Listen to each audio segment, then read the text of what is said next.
Well, hello there. How is everyone? I hope you're all well. So, live failed. I do apologise. British internet service providers for you, not the best. Not the best. But anyway, straight into the meat and potatoes because that's just boring. And I'll catch you Sunday on the live.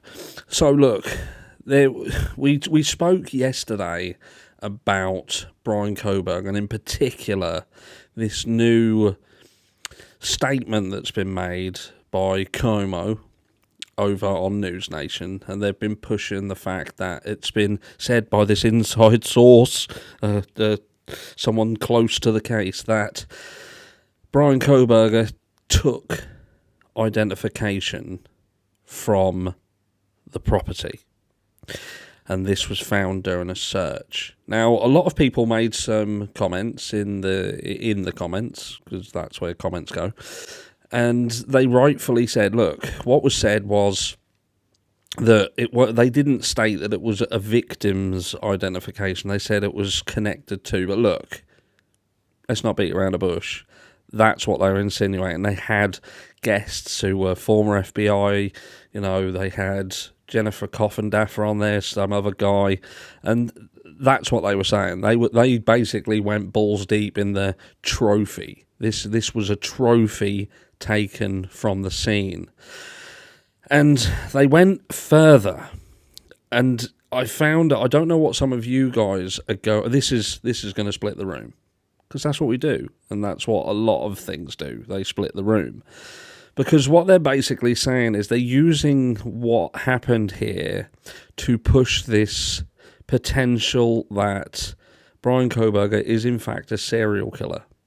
Saying this trophy behaviour is sort of something that is frequently seen in cases where the killer has killed before. And it's this sign of power, to say that, I've done this to you and I've taken something. This belongs to you. It now belongs to me. We know that for some time, law enforcement have been looking into other cold cases, and they are suspecting that it's likely, and they wouldn't be shocked if it came up that Bryan Kohberger was indeed connected to other cases. I've said it before, I have made statements, and I have to be careful here because, again, I am an advocate for innocent until proven guilty, and there are certain elements of this case that do, for me, let me say, how do I say it? I say this: you're caught between the devil and deep blue sea, because in one hand you want to say, look, he is innocent until he's proven guilty. And there are a lot of things that raise eyebrows and make you think, look, would someone have just woken up and thought, this is what I'm going to do, this is what I'm going to do today, and be able to do this type of crime, which we know was heinous, absolutely heinous. This would have been, I've said before, haven't I, the scene, just the manner with which these poor victims suffered and what happened, that these sort of things are what trained military personnel end up with PTSD over. They witness this kind of atrocity and it affects them for the rest of their lives. And yet this person enters into this home and manages to do this, not only do this, but to take something, keep it as a trophy for doing so, and then function normal after. Which, if Bryan Kohberger is indeed the person who did this, we can say that he pretty much functioned normal, or as normal as someone can function who is capable of doing this sort of thing. And that takes a special kind of person. And then, on the other hand, you've got to think some of the mistakes that were made, do they go hand in hand with someone who is seasoned? Or is this person so seasoned that they become cocky, they become sloppy, and mistakes were made? Or did they enter into a situation that they didn't fully understand how it was going to go, and certain elements of it just spiraled out of control and led to mistakes.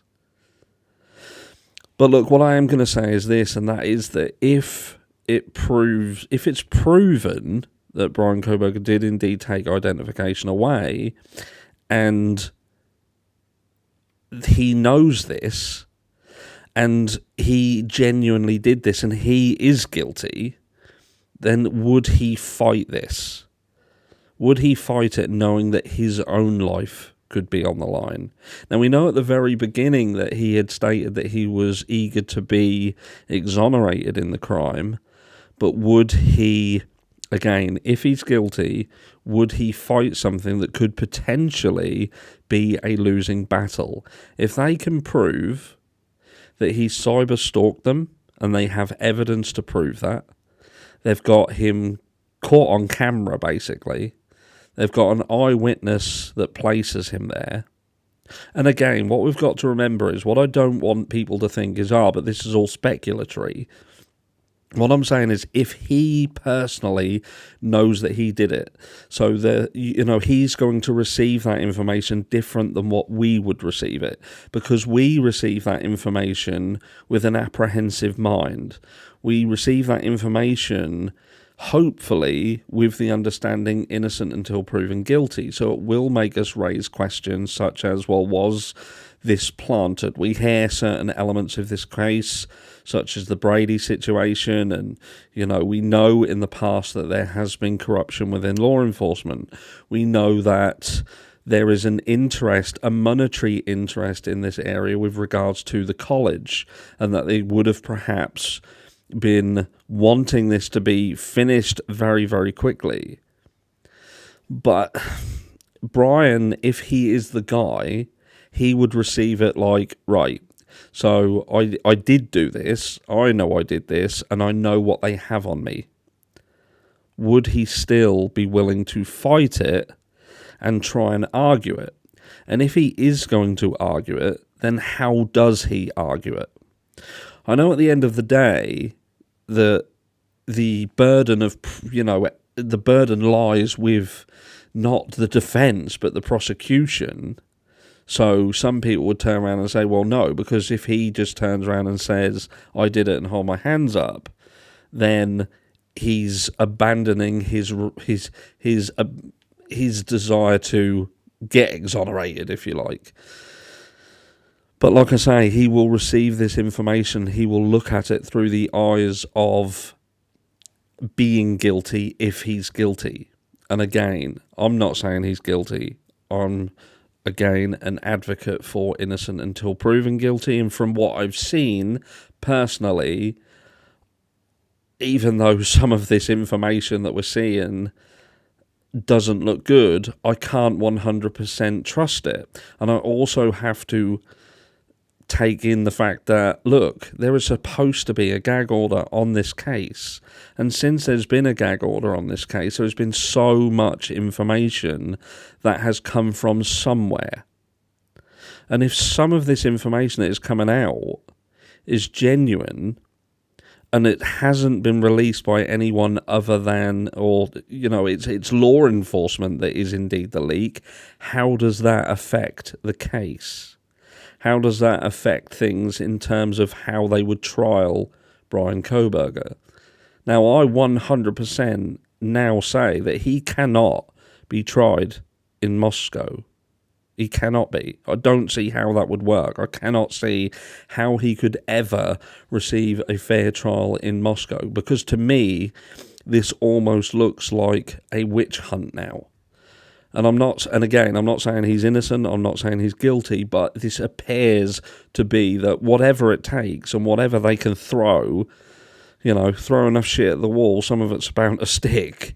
And that's the vibe that I get from it. And we've seen, there was a case in the UK a few years ago, well, I say a few years ago, 30 years ago, where a young lad was sadly murdered, and the law enforcement who were investigating it believed that that was his mother who did it. And right from the off, when they visited her home, that was it. It happened not so far from here, about a 35-minute drive from where I live. And it turned out 30 years later it was somebody else and they were tried, they were found guilty, but law enforcement, they had the blinkers on. They had made their decision who it was. And yes, there's still a long way to go with this. The question being why. Obviously, to say someone is a serial killer, to say that they had done this before and this had just escalated into what it became in Moscow makes sense. Because it doesn't really make sense, just this out of the blue situation. I don't get it. I don't understand it. If we'd seen multiple students around the area over a period of time succumb to this type of crime and then it escalated in this fashion. But I don't know. I know there are some cases that are being looked at closely by law enforcement, but they're not the same type of victim. They are elderly victims. Long way to go. I'd be interested in seeing what you guys are thinking and feeling about the case now that this stuff is coming out, especially with this idea. I know I touched on it yesterday, but it was still very vague what was actually going on. But, they have kind of now pushed further. They've dug their heels in and said, look, this is trophy ID. This is trophy ID, and they believe that Kohberger could indeed be a serial killer. It's dangerous. It's dangerous to say that.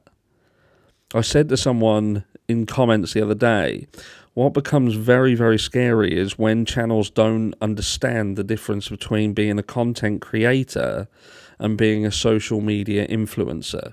And when we think of influencer, we think of someone who can influence someone into purchasing something. We think of social media influencers as someone who would use a product, wear a product, talk about a product, and be able to convince people that this is what they need.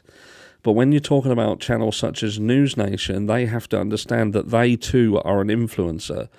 And that means that when they push a narrative, when they talk about a subject, they are influencing the masses into believing what they are saying. And when they start bringing ex-FBI, law enforcement, and notable names such as Jennifer Coffindaffer, and they are stating that, look, this is trophy ID, this is what you would see in a serial killer, what are people going to think? They are going to think that Bryan Kohberger is indeed a serial killer. And what are we seeing elsewhere? We're seeing the likes of, in the Delphi case, and that guy who they've got in prison, jail, I'm in the UK, look at the state of the guy. Will he even make it to trial? And look, I get he could be indeed the monster that done this crime, but he's not been found guilty yet, and he's been treated seemingly like a dog, and he looks like he's on death's door. What is happening to the justice system? We're convicting people and treating people like they've been convicted before they've been convicted, before they've had their day in court, and it's wrong. I get that there's emotion, I get that there's people who hate it, and people will turn around and say, oh, you're supporting this person, or it's not about that. It's about being a supporter of the system. Let me know down below where you stand with it, and I'll catch you all in the next one.